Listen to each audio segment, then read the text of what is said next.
Os 3 selos da honra. Se você puder, tiver intimidade com alguém perto de você, diga assim: você vai sair daqui selado hoje. O selo de Deus vai estar sobre a tua vida.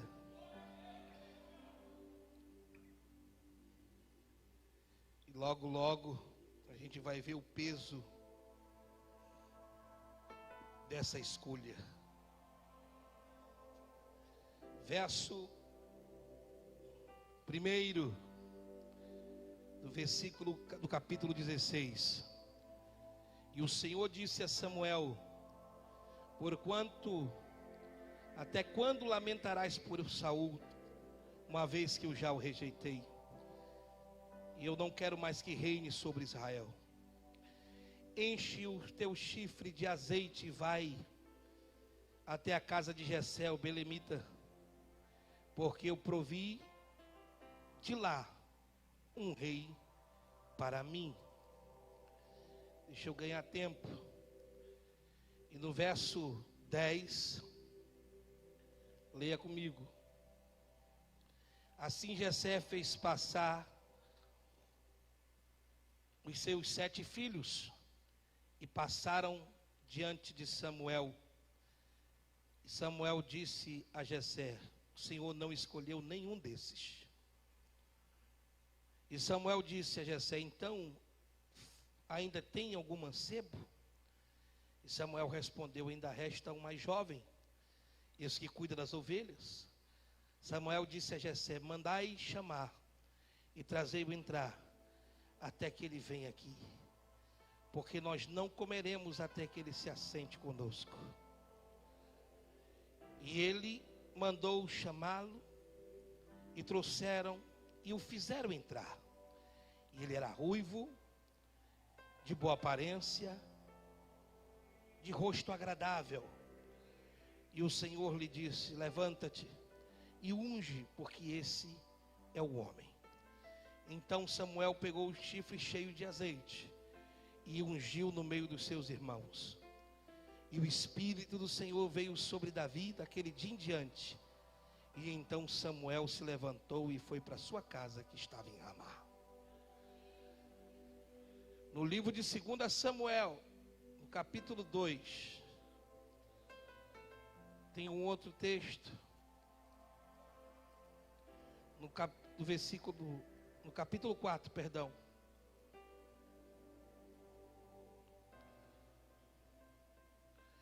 Aonde os filhos, aonde os homens da tribo de Judá vieram e ungiram a Davi como seu rei.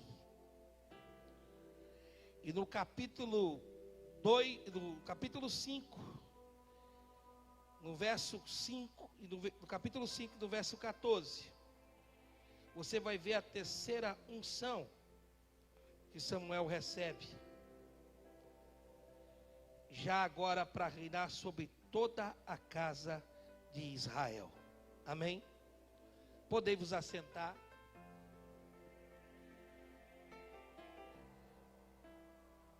O texto que eu li foi para que você entendesse que são esses 3 selos que eu mencionei.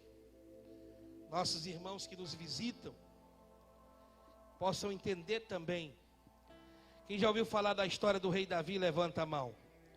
Ainda mais depois que a Record lançou essa novela, muita gente agora conhece da Bíblia. Porque não lê a Bíblia, mas gosta de assistir a novela.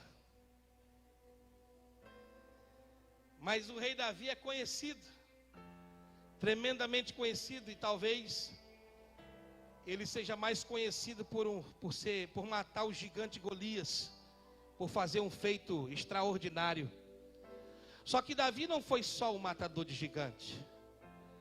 Davi tem a sua história bem parecida com a gente, porque Davi começa seus dias, e talvez uma das coisas que mais marca o ministério de Davi é que ele também é conhecido como salmista, um adorador. Os salmos que a Bíblia remonta não são todos de Davi. É um erro dizer que todos os salmos que estão na Bíblia foi Davi que escreveu.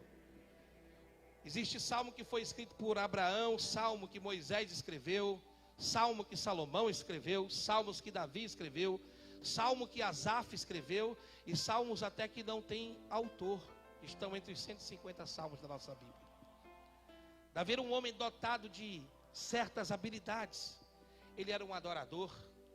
Quando o rei Saul ficava possesso de demônios, oprimido, Saul mandava chamar Davi para tocar a harpa e ele conseguia dormir. Mas a história de Davi não é tão bonita como muita gente pensa. Eu quero que você entenda duas coisas. Entre os judeus, o que reconhece um filho judeu é a mãe sendo judia. Ou seja, se um homem ou uma mulher se casar e o filho nascer, é a mãe desse menino que vai determinar se ele é judeu ou não. Se ela for judia, então a criança também é judeu. Não é o pai, não é a paternidade que dá a origem da terra. E Davi tinha um problema com isso, porque a sua mãe era moabita. Ele tinha uma descendência do seu sangue a raiz de Moabe. E por causa disso ele vai crescer discriminado pelos seus irmãos. A prova é tanta que Davi era um bastardo, que os bastardos era que cuidavam dos animais, os filhos não. Jessé era um homem rico, é filho de Boaz, um grande fazendeiro que casou com Ruth. Então, a função dos bastardos era cuidar dos animais, dos bichos. E ele era criado separado dos seus irmãos. No Salmo 63, os irmãos de Davi machucam tanto ele, perseguem tanto ele, que Davi escreve um salmo só falando de quem é seus inimigos e o que eles fazem. Os irmãos de Davi. Davi foi uma pessoa que, quando ele escreve o Salmo 51, no versículo 5, ele vai literalmente escrever o seu grande conflito. Ele diz: em iniquidade eu fui gerado. Por quê? Porque o pai dele se relacionou com alguém que não era esposa dele.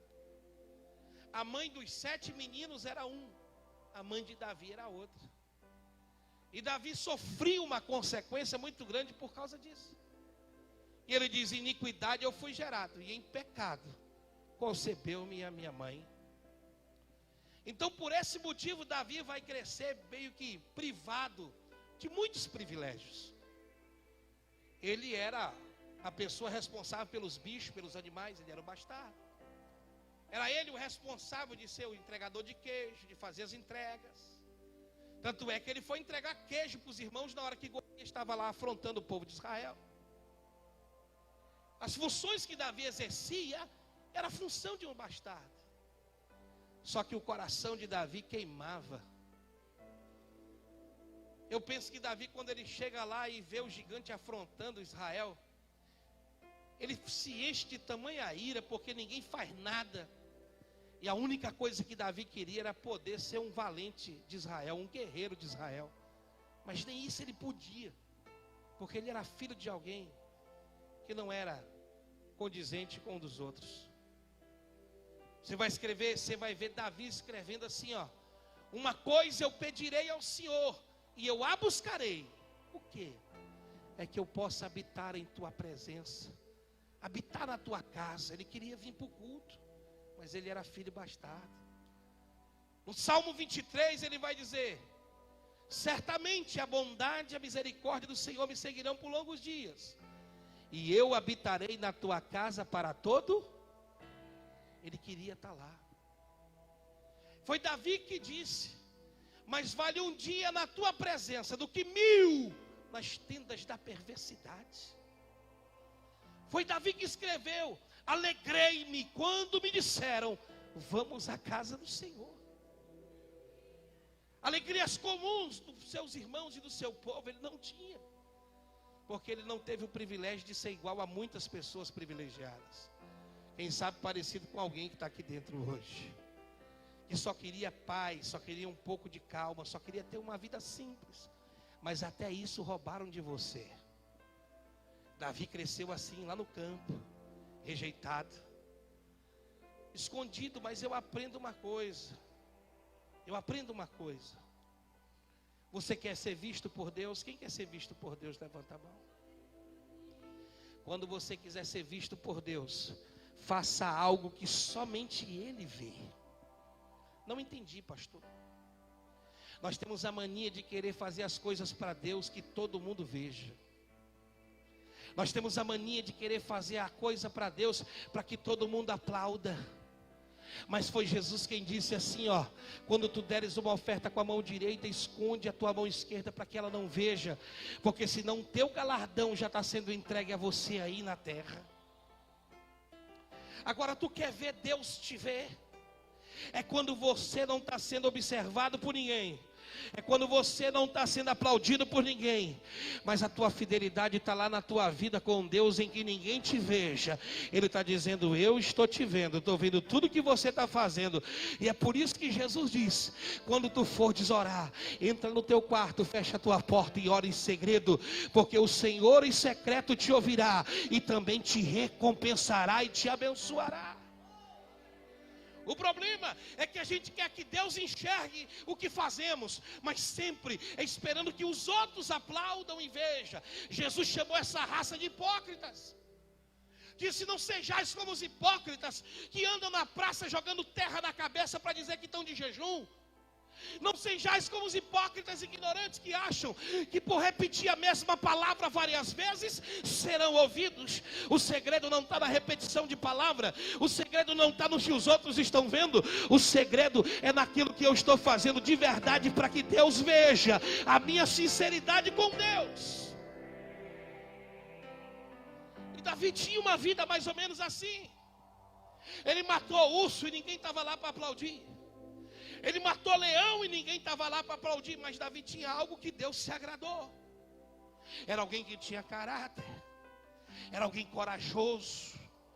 Era alguém que estava mesmo sendo rejeitado, mas não desonrava a sua casa, seus pais, seus irmãos, ainda que lhe perseguisse.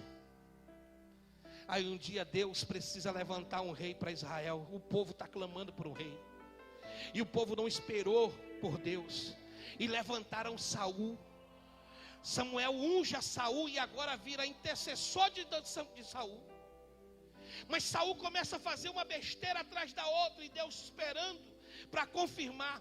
Deus ungiu Saul capitão de Israel e disse: eu ainda vou confirmar a chamada. E Saul foi fazendo uma besteira atrás da outra, e a pior que ele fez, sabe qual foi? É que um dia ele tinha que esperar a orientação de Deus, porque para governar o povo de Deus tem que ser pela orientação de Deus. E ele não quis esperar e chamou os sacerdotes, e todo mundo estava lá: vamos oferecer um sacrifício aqui e agora. E na lei de Levítico diz que ninguém pode oferecer sacrifício fora do altar. Que quem fizesse isso, ontem nós estudamos aqui, quem estava aqui essa madrugada? Foi provado pela Bíblia, sim ou não? Que quem fizesse isso teria toda a sua família tirada, que não ficaria nem a memória, extirpada. Porque o sacrifício era coisa dos sacerdotes e tinha que ser feito no altar. E se um profeta fizesse um sacrifício lá, ele teria que trazer os espólios do sacrifício do santuário para os sacerdotes. E Saul foi e ofereceu o sacrifício. Samuel, quando chega, viu Saul perseguindo o sacerdote, matando quem não gostava dele, invocou necromante, aí foi fazer um sacrifício sem ter autorização para sacrificar. Eu queria que você falasse para quem está perto de você, diga assim: mundo espiritual é verdadeiro, é perigoso, ele existe. Essa geração aí diz que para você assim, ó, não tenha medo de macumba, não tenha medo de feitiçaria. É para a gente não ter medo não, mas também não brinque com essas coisas, porque se você tiver brecha na sua vida, feitiço e maldição podem te alcançar, filhão. Aí tem gente que acha que conhece mundo espiritual, que sabe o que é caminhar com Deus, acabou de andar e já sabe tudo. Samuel olhou para a cara de Saul e disse: olha, Saul, Deus queria era a tua obediência e não sacrifício. Aí tem gente que pega esse texto isolado e está dizendo que Deus não quer mais sacrifício, que quer obediência. Um texto sem contexto é pretexto para heresia. Entenda, Saul não podia oferecer sacrifício. E com a lei de Deus ninguém se brinca, não se zomba. Lá no céu agora, o mecanismo de Deus começou a agir e o anjo veio na direção. Não demorou muita coisa, demorou sim. Deus ainda deu tempo para ele se converter, para ele se arrepender. Mas Saul não se arrependeu. E Deus varreu a memória de Saul do mapa. Num dia só morreu todos da sua descendência. O que ficou vivo era um aleijado. Foi para Saul que Deus falou aquele texto. Não é para a gente, não é para os outros. Senão o templo tinha sido fechado. Ele disse: Saul, eu quero obediência tua, não era o teu sacrifício. Porque não adianta tu fazer teu sacrifício e me desobedecer. Uma coisa não anula a outra. Fale para o seu irmão: uma coisa não anula a outra. Naquele dia a sentença de Saul foi batida e Deus começa a procurar um novo rei. Será que Deus foi procurar ou Deus já tinha, irmãos? Deus já tinha, já sabia o endereço, já sabia a idade, já sabia onde estava, que cor era o cabelo, quem era a cor dos olhos, como era a altura, já sabia tudo, até a casa de onde ele era. Os homens é que não sabiam.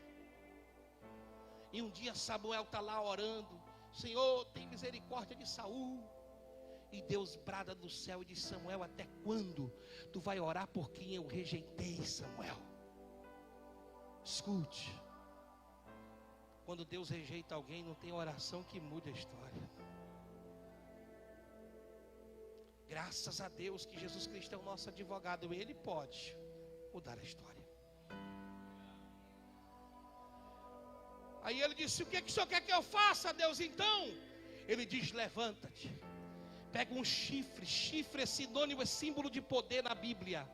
Enquanto muita gente brinca com essa palavra, mas o chifre da Bíblia é sagrada, é símbolo de poder. Ele pegou um chevarim, um chifre desse pequeno que nós tocamos. Ele disse: pega com o teu melhor azeite, vai até a casa de Belém, vai até a tribo vai até a terra de Belém, a cidade de Belém, na tribo de Judá, na casa de um belemita chamado Jessé, porque eu já me provi de um rei para mim. Ou seja, Deus já sabia onde estava, quem era, o tamanho, a idade, a história, já sabia tudo. E eu quero liberar essa palavra profética sobre a tua vida. Quem sabe você está vivendo a vida igual Davi, os irmãos enchendo a paciência, as portas fechadas, tudo difícil.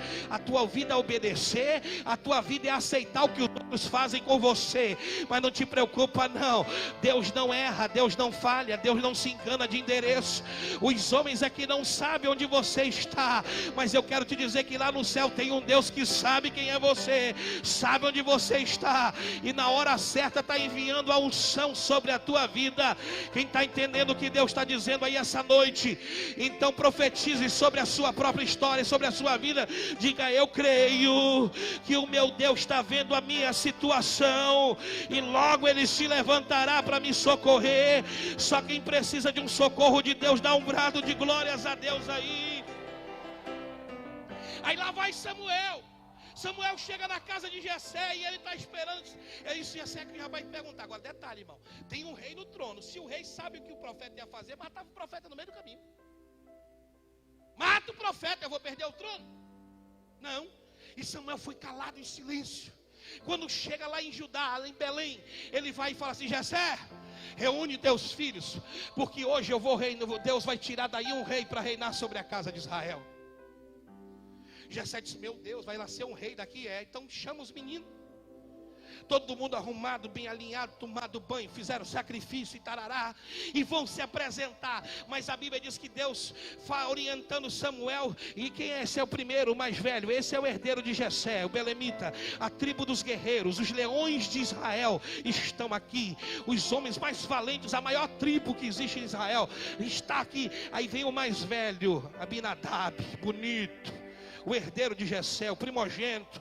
E Samuel diz: é esse o menino, vem cá, filhão. E Deus disse: Samuel, não é esse. Passou 7 na frente dele, acabou os 7.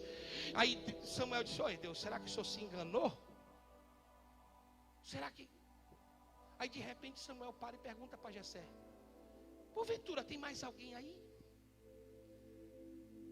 Eu vou te dar dois motivos para você entender por que Jessé não chamou o menino. Primeiro, porque ele era bastardo. Segundo as histórias. Segundo, a idade dele não condizia com a idade de alguém que ia ser rei. Não, vou falar de novo. Ele era novo demais. Tinha que no mínimo ser cara de brabo, de guerreiro, ter história como guerreiro. Então Jessé jamais considerou que seria ele. É bastardo, é filho de uma moabita comigo, beleza, é meu filho, mas é muito novo para reinar. E Deus está escolhendo para já, para agora. Quem foi que disse isso? Esse é o nosso maior engano. É a geração marmita do fast food. Vem para a igreja, passa pela porta, aí derrama umas 4 lágrimas, nem se arrepende dos pecados direito. E só porque está fazendo um sacrifício, está dando uma oferta, e ouviu da boca de um profeta, assim diz o Senhor, eu vou fazer isso e aquilo outro. Quando é no outro dia, ele já está com paletó e gravata e diz, bora começar, Deus, o senhor falou ontem, eu já quero é hoje.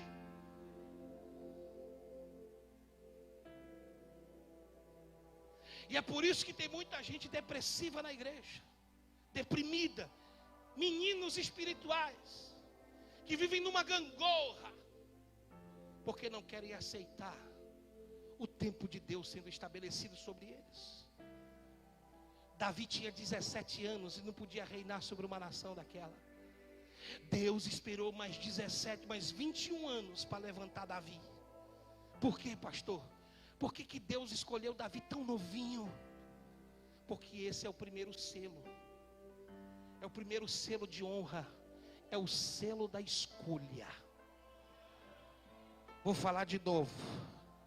É o selo da escolha que Deus tem com você.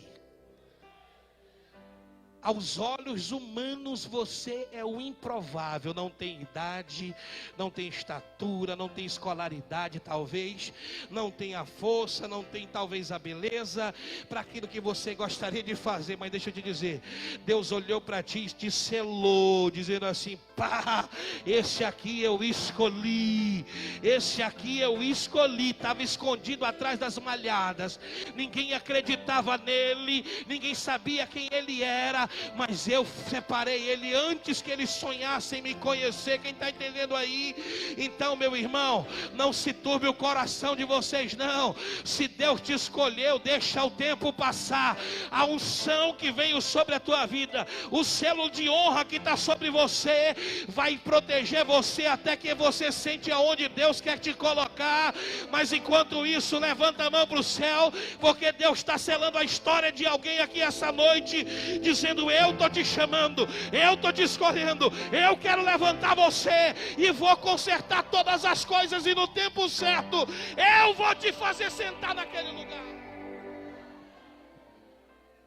O problema é que a gente quer atrapalhar Deus no processo da vida. Esse selo, o que é selo, irmãos? Selo é identidade. Selo é o emprego de um valor. Hoje a gente usa selo postal. Mas até para fazer uma comparação isso serve. Porque se eu escrever uma carta aqui, mandar lá para o Itzo, que está lá, de repente na Holanda, na Alemanha, em outro país, eu vou dizer assim, ó, de Sandro Souza Porto. Aí vou mandar meu endereço para o remetente fulano de tal, para o Itzo fulano de tal, na rua tal, Beltrano de tal. Aí eu vou colocar o selo do meu país, do lugar de onde está saindo a carta, e vou colocar o outro selo do lugar onde deve chegar a carta. Ou seja, só quem pode abrir essa carta é quem é interessado a ela. Então quando eu digo para você que os 3 selos de honra, é porque Deus está lacrando a tua vida com um propósito, com um valor, com uma escolha e com o endereço certo. Ou seja, Deus está dizendo, sou eu que estou colocando o meu valor nesse menino, sou eu que estou colocando o meu valor nessa moça, eu vou fechar ele como uma carta lacrada, fechada, e só quem vai poder abrir sou eu no tempo certo, porque eu estou enviando ele para uma obra, uma missão na vida. Selo é isso. Os antigos usavam selo na ponta do anel, ou então um carimbozinho. Qualquer mandado, qualquer coisa, qualquer tipo de situação que precisasse identificação do dono, ele chegava lá e selava. Então quando eu falo em selo de honra, os 3 selos da honra, honra é reconhecimento, sim ou não? que eu quero dizer que você vai ser selado por 3 vezes? Eu estou dizendo para você que Deus vai reconhecer você e vai guardar você para viver um propósito que Ele definiu. Me dá ganho, pastor Fábio. Para viver um propósito que Ele definiu. Então o primeiro reconhecimento não é homem que vai fazer em você, é Deus. Fala para 2 pessoas aí, para de ficar preocupado com o que falam, o que pensam a teu respeito. Você tem que dar testemunho, é verdade. Mas se Deus já te honrou, já te escolheu, você está carimbado com o selo de Deus. É Ele que está te reconhecendo. Me dá ganho, pastor Fábio aqui. É Ele que está te reconhecendo. Fale para Ele, é Ele que vai te reconhecer. E se prepare, porque pode não reconhecer no trabalho, pode não reconhecer na família, pode não reconhecer no meio dos amigos. Nessas horas costuma sumir tudo que é tipo de amigo. Nessas horas some os parentes. Nessas horas some um bocado de gente. Por quê? É porque é ruim, é porque é mal? Não, é porque Deus agora é que está reconhecendo quem você é. Ele está dizendo, tu é meu filho, eu te separei, eu quero cuidar de ti, eu vou fechar essa carta agora é eu e você. Traduzindo para os nossos dias, quem aqui um dia já levantou a mão, já aceitou Jesus como seu único e suficiente Salvador? A primeira coisa que acontece na vida de quem entrega a vida para Jesus é, eu vou matar o que é velho e vou levantar o que é novo. O velho homem vai ter que morrer e um novo homem vai ter que nascer. Quem está me entendendo aí? Então é isso que é o primeiro selo, é o selo da escolha. Foi Jesus quem disse, não foste vós que me escolhestes a mim, mas eu escolhi a vós e escolhi a outros também, para que vade, para que dê fruto e que esse fruto permaneça. E essa noite Deus está carimbando o coração, a alma, o sentimento de algumas pessoas que precisam deixar um passado de dor para trás, para poder viver o que tem lá na frente, esperando no futuro. Só quem quer ser selado pela escolha de Deus aí, dá um brado de vitória nessa noite. Então é o que importa, vão falar de você. Eu me lembro que quando aceitei Jesus, a primeira coisa que falaram, isso aí é fachada. E, amiguinho, olha para mim aqui, ó. Igreja não salva ninguém. Diga bem alto, igreja não salva ninguém. Mas olha para o colega que está do lado, mas irmão, fala para ele, para de ser bocó. Para de trabalhar para o diabo.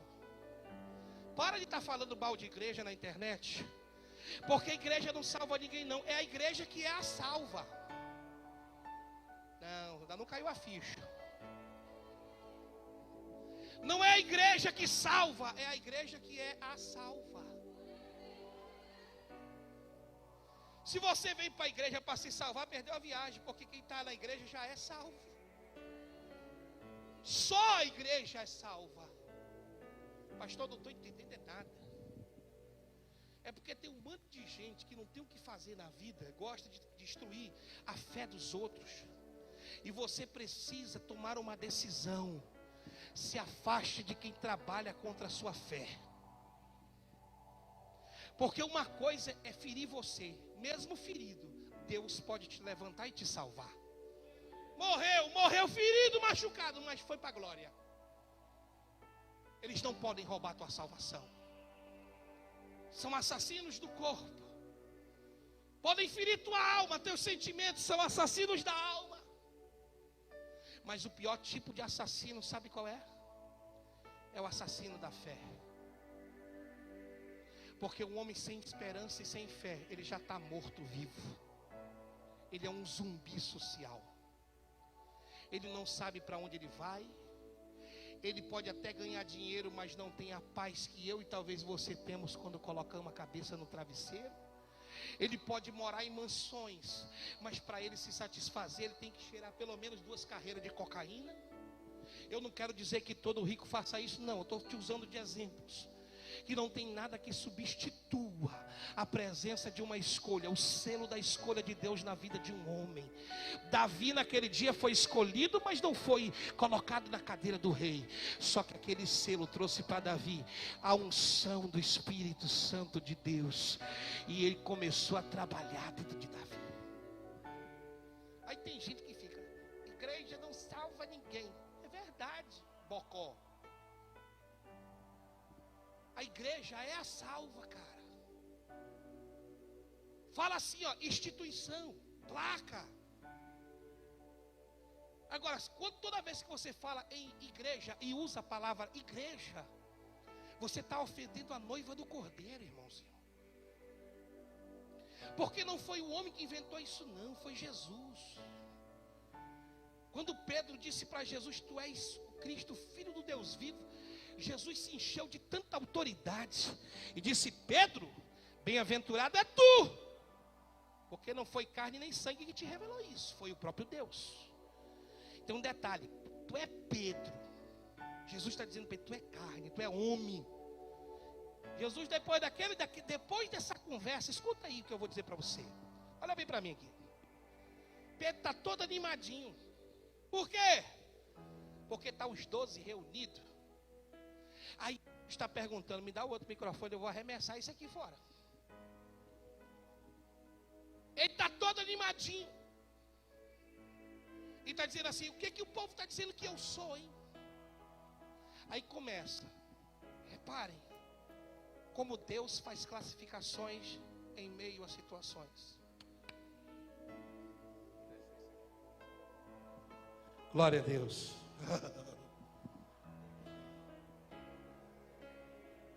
Cadê o Suquita? Que nós vamos matar ele no final, tá aí ainda? Depois tu me paga, viu, Suquita?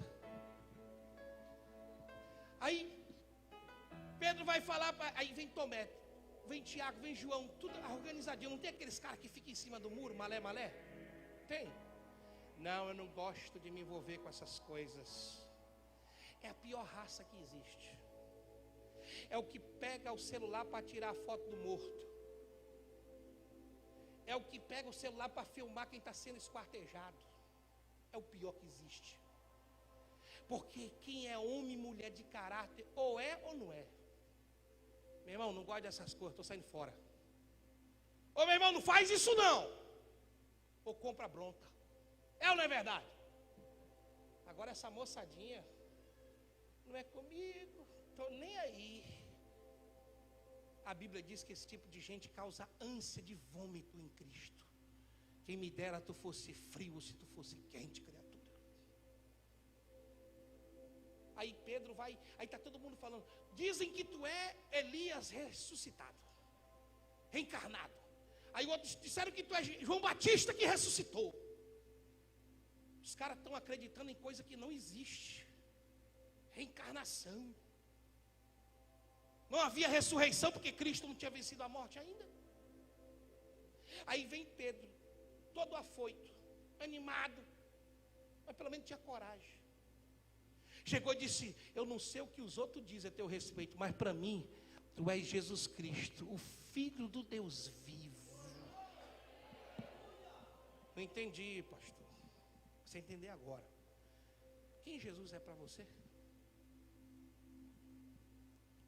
O que os outros dizem na internet é? Aquela figura do Mel Gibson, com a cara derrotada, triste. Ou aquele pingente que até hoje tu carrega debaixo do peito, no colo, do útero. Aqui, ó. Com aquele bonecozinho. O Jesus que eu sirvo, ele morreu. Mas ele não está pendurado lá não. Quando ele morreu, ele veio e ficou com o rosto abatido, triste. Colocaram uma coroa de espinho na cabeça dele. Machucaram bastante ele. Quando ele veio a primeira vez, ele veio como filho de um carpinteiro. Homem experimentado pelas dores. Um meigo nazareno, e Isaías diz, não tinha beleza nenhuma. Nós fugíamos dele e tínhamos ele como atribulado. Só que tem um detalhe. O Jesus que nós servimos, ele não é assim. Ele é o Filho do Deus vivo. E quando ele voltar agora, ele não vem com essa imagem que muita gente tem na cabeça. Quando ele veio a primeira vez, ele montou num jegue. Mas na segunda vez, a Bíblia diz que ele veio montado sobre o seu cavalo branco. Na primeira vez ele veio com a coroa de espinho, mas na segunda vez ele vem com uma coroa de ouro, cheio de diademas e diamante na sua cabeça. Na primeira vez o seu rosto estava sangrando como algum sofredor, mas na segunda vez a Bíblia diz que brilha mais do que o sol na força do meio-dia. Na primeira vez os seus pés estavam furados, maltratados. Na segunda vez ele vai brilhar mais do que a luz do sol na força do meio-dia, mais do que latão reluzente. Você tem que saber em que Deus você está crendo e que Jesus foi que te selou, porque o que eu creio foi aquele que morreu, mas ele ressuscitou, e é nele que está a minha fé agora.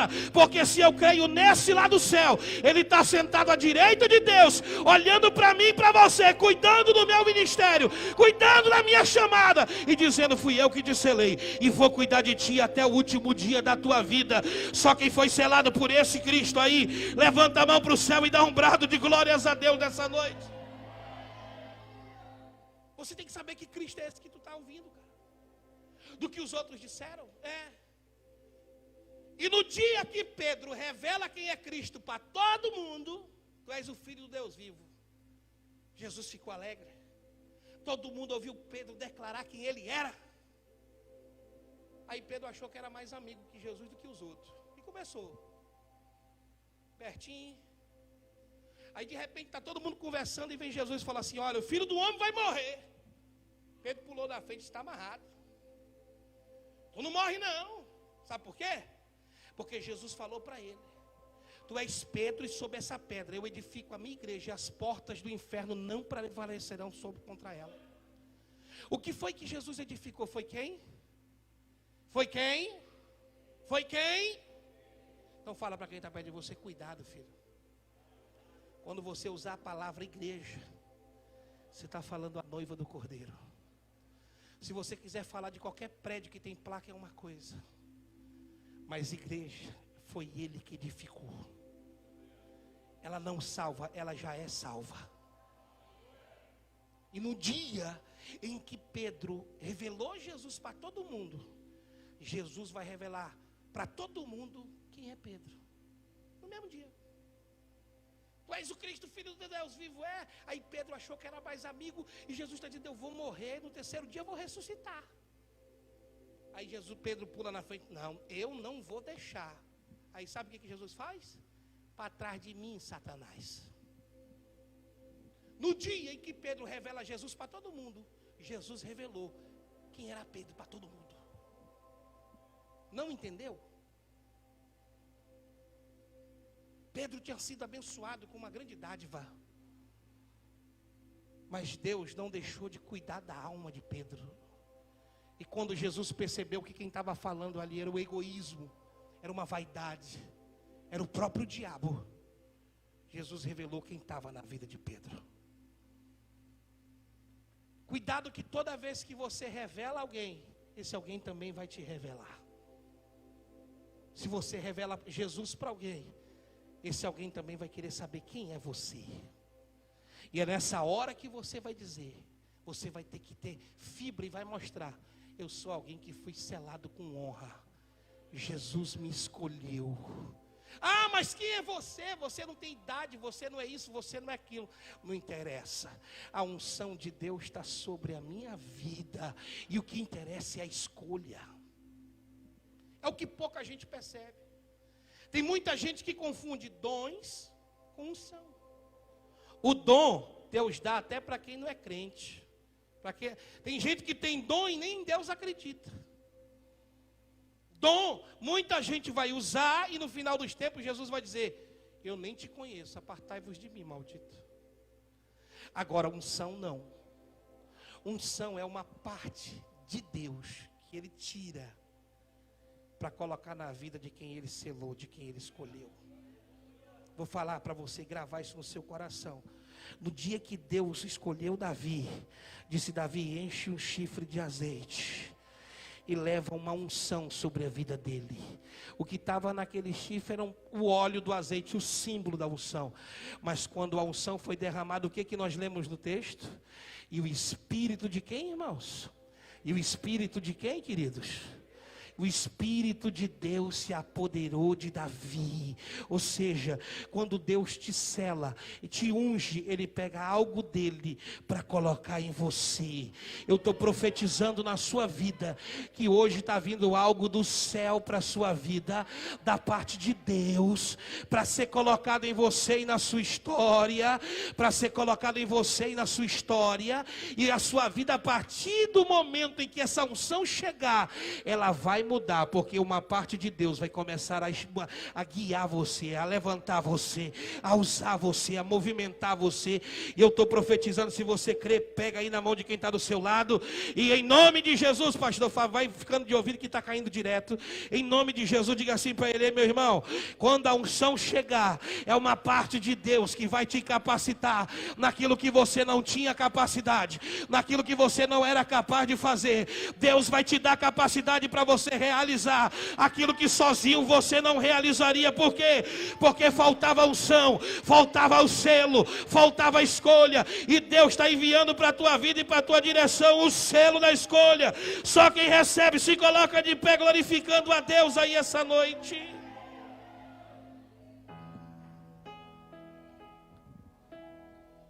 Aleluia. A unção de Deus, ela muda toda a história. Fale para essa pessoa que está perto de você: a unção de Deus muda toda a história. E você percebeu que quando a unção veio, foi dentro de casa que Deus decidiu ungir Davi? Porque o selo da honra vai começar a fazer diferença dentro da sua família. Pode profetizar. Deus ungiu Davi no meio dos seus irmãos. Diga comigo: dos seus. Samuel podia ungir ele lá no meio do campo, sim ou não? Podia ungir ele em qualquer lugar, sim ou não? Mas ungiu ele na frente dos irmãos, porque não existe honra se não começar dentro de casa. Ei, maridão, como é que você quer ser selado e honrado se a tua mulher não reconhece a honra sobre a tua vida?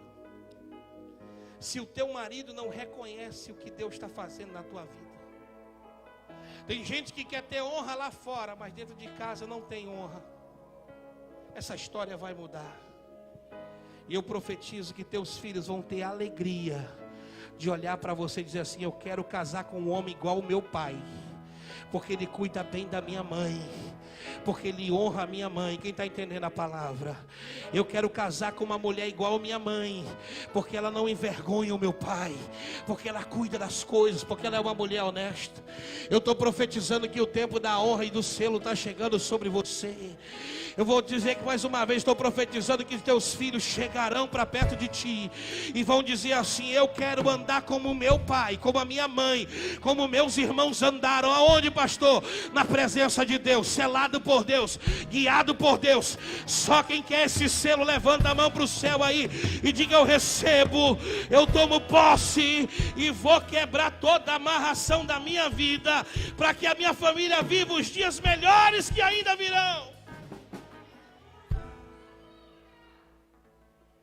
Antes da gente orar, segundo selo, confirmação. Diga comigo: confirmação. Passou-se 21 anos para Davi sentar no trono. Quando a segunda unção chegou em 2 Samuel, no capítulo 4, foi a tribo de Judá que reconheceu ele, a sua tribo. Preste atenção na escala de valores, irmãos. Primeiro a sua família, segundo a sua tribo, depois toda a nação. Preste atenção. Quem aqui quer ser honrado a esse nível? Então não quebre o princípio do propósito divino, não quebre o processo. Primeiro comece com a sua casa.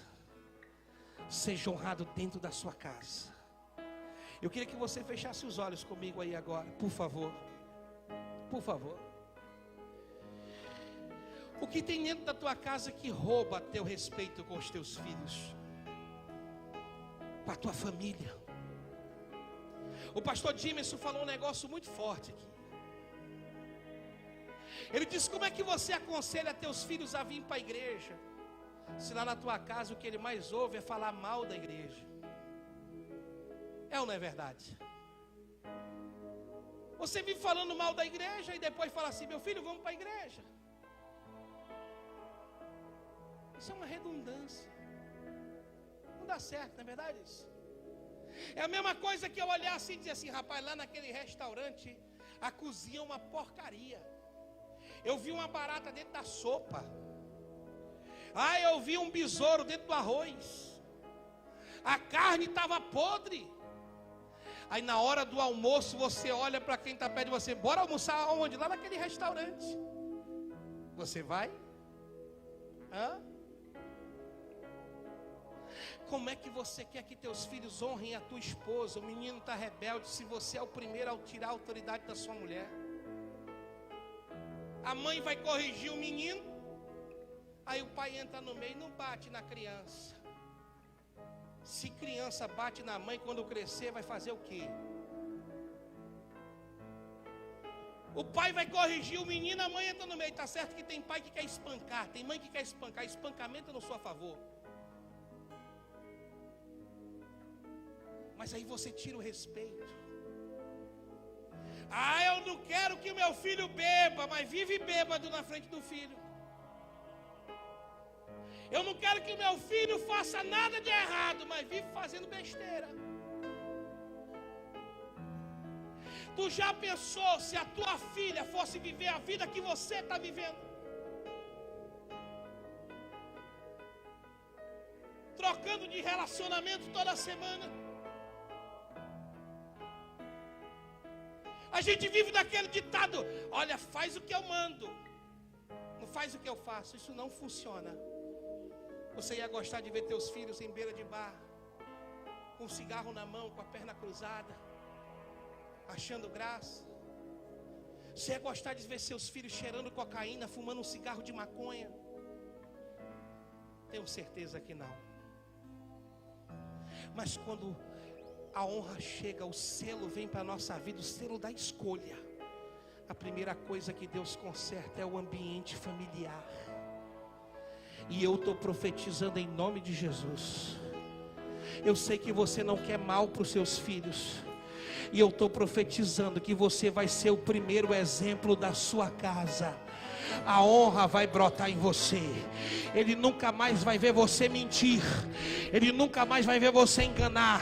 Ele nunca mais vai ver você dando golpe nos outros, sendo inadimplente com cartões ou com o que quer que seja.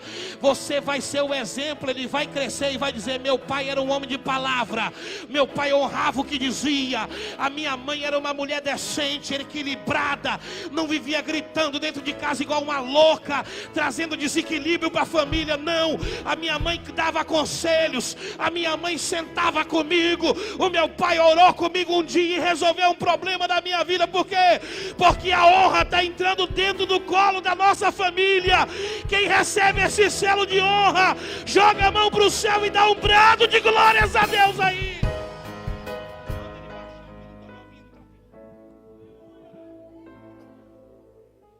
O segundo foi da sua tribo, foi a sua cidade. É o segundo selo. Só que para eles reconhecer Davi como um homem que ia governar Israel, Davi teve que passar por um crivo. Que crivo, pastor? O crivo das perseguições. Se você puder fechar o corredor, porque nós vamos orar agora. Fale para o seu irmão: sabe quem viu Deus derramar um óleo sobre a tua cabeça? Sabe quem viu Deus te escolher? Fale para ele: o diabo. O diabo viu. E ele é o maior interessado em fazer você fracassar. Escute. A prova de Saul era obediência. A de Davi foi Saul. Não, vou falar de novo. O segundo selo é o selo da confirmação. Quantas pessoas não estão sendo chamadas e não estão passando pelo crivo da confirmação? Porque o primeiro selo é o selo da escolha e passa pelo teste do tempo. O segundo selo é o selo da confirmação e passa pelo teste do caráter. Toda perseguição molda caráter. Vou falar de novo. O inimigo viu o que Deus está te dando. Viu que tem uma nova oportunidade na tua frente. Viu que Deus está de olho em você. O que eu vou falar aqui talvez alguém não entenda. Se você pudesse ver o mundo espiritual, se você olhasse para o céu agora, em vez de enxergar esse telhado, enxergasse a esfera espiritual, segundo a Bíblia me diz que os anjos do Senhor estão acampados ao redor daqueles que o temem. Então, irmão Feliciano, como é que daria o céu dessa igreja agora? Quantos anjos não estão acampados aqui ao redor? Não, você não está entendendo.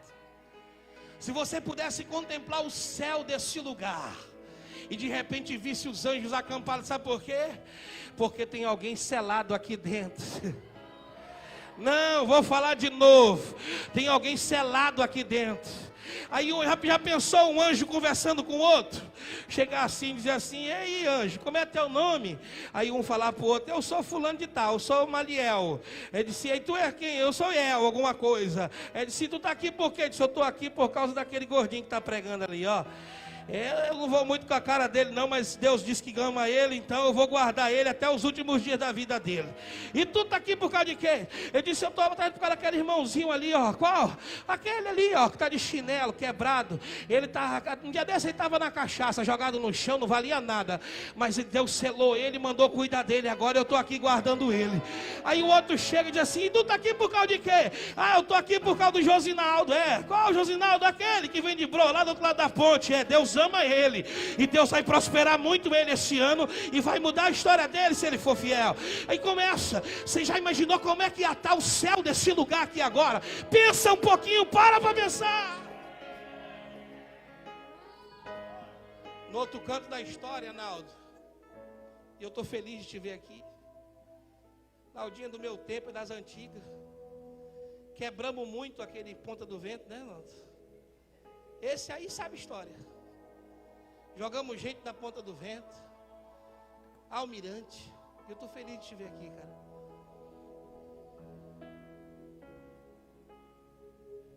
Eu fico olhando, sabe o que é?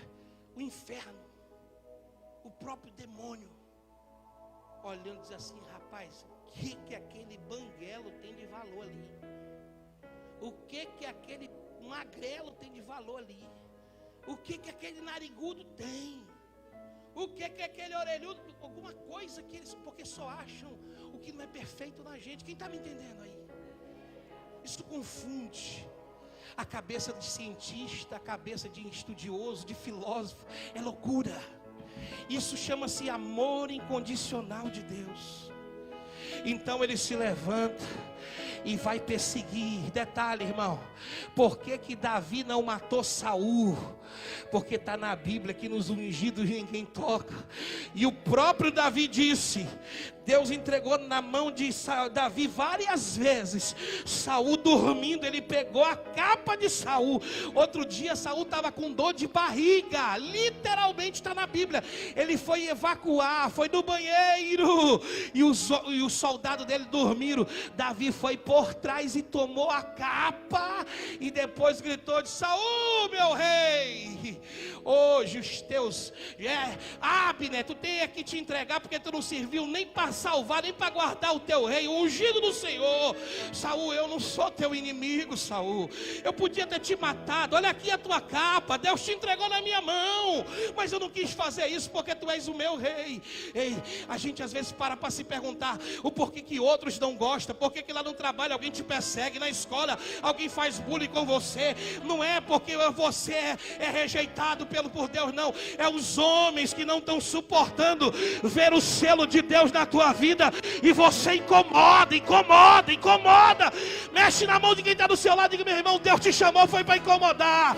Só não gosta de você quem não é do céu, mas quem é do céu vai aprender a te amar, vai aprender a gostar de você.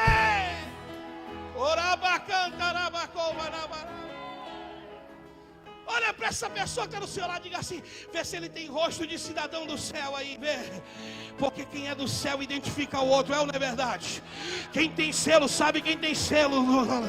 Quem tem selo reconhece o selo na vida do outro. Então diga para o seu irmão: você é selado, eu sou selado. Nós vamos morar junto na mesma eternidade, nas mesmas mansões. Aí fala para ele: importa o crivo das provações, porque no tempo certo Deus vai te honrar. Deus vai te honrar.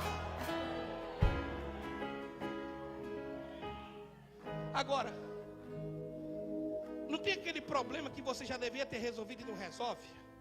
Quem tem um problema assim, diz amém. Dá vontade de você matar, mas não pode.